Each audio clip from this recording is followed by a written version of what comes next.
personalities by a series of downstepping gradations of divine sonship until he is enabled to stand in man's presence and, at times, as man himself. The purely personal nature of the Eternal Son is incapable of fragmentation. The Eternal Son ministers as a spiritual influence or as a person, never otherwise. The Son finds it impossible to become a part of creature experience in the sense that the Father Adjuster participates therein, but the Eternal Son compensates this limitation by the technique of bestowal. What the experience of fragmented entities means to the Universal Father, the incarnation experiences of the Paradise Sons mean to the Eternal Son. The Eternal Son comes not to mortal man as the divine will, the thought adjuster indwelling the human mind, but the Eternal Son did come to mortal man on Urantia when the divine personality of his Son, Michael of Nebadon, incarnated in the human nature of Jesus of Nazareth. To share the experience of created personalities, the Paradise Sons of God must assume the very natures of such creatures and incarnate their divine personalities as the actual creatures themselves.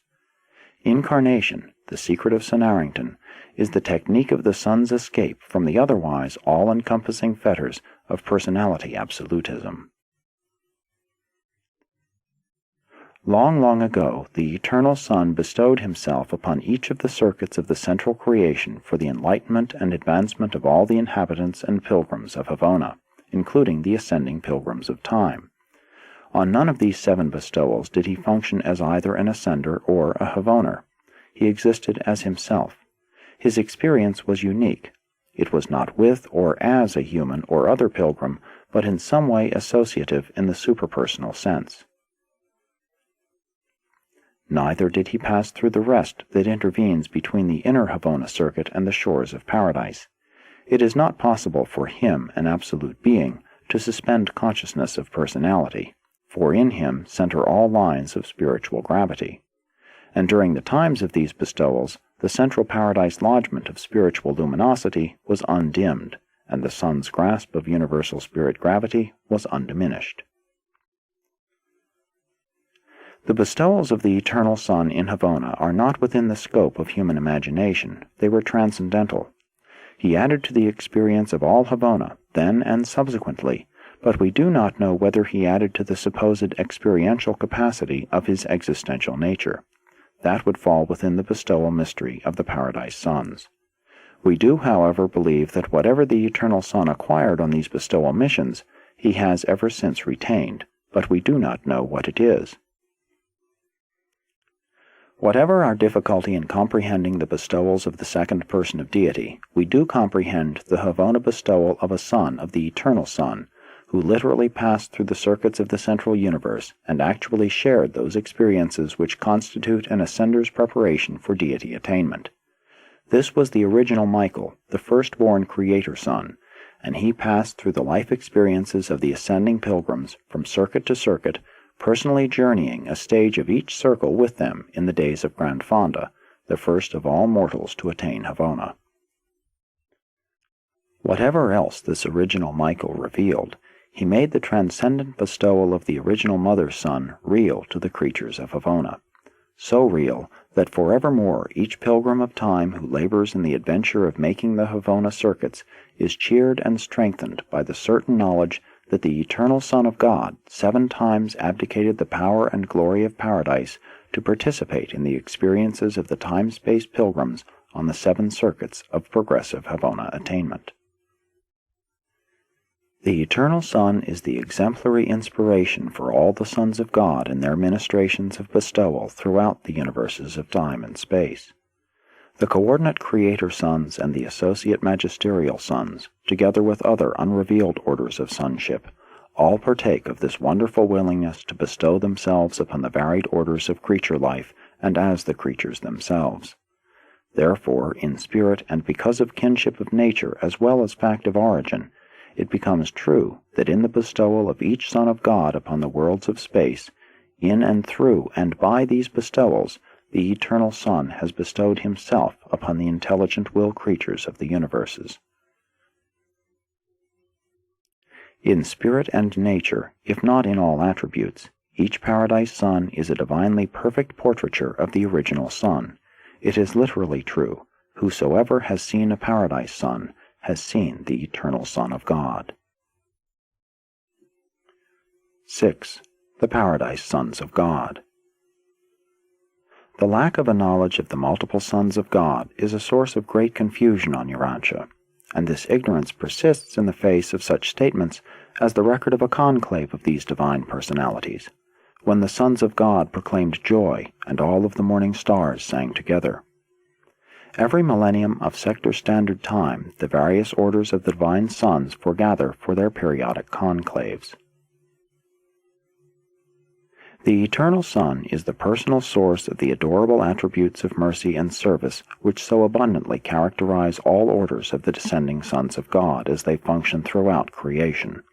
All the divine nature, if not all the infinity of attributes, the Eternal Son unfailingly transmits to the Paradise Sons who go out from the Eternal Isle to reveal His divine character to the universe of universes. The original and eternal Son is the offspring person of the first, completed and infinite thought of the Universal Father. Every time the Universal Father and the Eternal Son jointly project a new, original, identical, unique, and absolute personal thought, that very instant this creative idea is perfectly and finally personalized in the being and personality of a new and original Creator Son. In spirit nature, divine wisdom, and coordinate creative power, these Creator Sons are potentially equal with God the Father and God the Son. The Creator Sons go out from Paradise into the universes of time and, with the cooperation of the controlling and creative agencies of the third source and center, complete the organization of the local universes of progressive evolution. These sons are not attached to, nor are they concerned with, the central and universal controls of matter, mind, and spirit. Hence are they limited in their creative acts by the pre-existence, priority, and primacy of the first source and center and his coordinate absolutes. These sons are able to administer only that which they bring into existence. Absolute administration is inherent in priority of existence and is inseparable from eternity of presence. The Father remains primal in the universes. Much as the Creator Sons are personalized by the Father and the Son, so are the Magisterial Sons personalized by the Son and the Spirit. These are the sons who, in the experiences of creature incarnation, earn the right to serve as the judges of survival in the creations of time and space. The Father, Son, and Spirit also unite to personalize the versatile Trinity Teacher Sons, who range the grand universe as the supernal teachers of all personalities, human and divine. And there are numerous other orders of Paradise Sonship that have not been brought to the attention of Urantia mortals. Between the original Mother Sun and these hosts of Paradise Sons scattered throughout all creation, there is a direct and exclusive channel of communication, a channel whose function is inherent in the quality of spiritual kinship which unites them in bonds of near-absolute spiritual association. This intersonship circuit is entirely different from the universal circuit of spirit gravity, which also centers in the person of the second source and center. All sons of God who take origin in the persons of the Paradise deities are in direct and constant communication with the eternal Mother Sun, and such communication is instantaneous. It is independent of time, though sometimes conditioned by space. The Eternal Son not only has at all times perfect knowledge concerning the status, thoughts, and manifold activities of all orders of Paradise Sonship, but he also has perfection of knowledge at all times regarding everything of spiritual value which exists in the hearts of all creatures in the primary central creation of eternity and in the secondary time creations of the coordinate Creator Sons. 7. The Supreme Revelation of the Father. The Eternal Son is a complete, exclusive, universal, and final revelation of the Spirit and the personality of the Universal Father. All knowledge of and information concerning the Father must come from the Eternal Son and his Paradise Sons. The Eternal Son is from eternity, and is wholly and without spiritual